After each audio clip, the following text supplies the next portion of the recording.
Hi, today we will talk about how to fix that problem you have on your TikTok app. You just click here on settings, then you come here to settings window and you just go down, then you click here on apps and you come to apps window here like you say.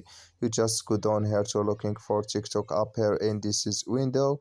You just keep going here down and we find TikTok. You just click here on TikTok, then you come to app info window here like you say. You just click here on force stop, then you click here on OK and you click here on storage, then you come to storage window. You just click here on clear cache, then you click here on clear data and you just go to Play Store and update your TikTok app and it's going to work with you.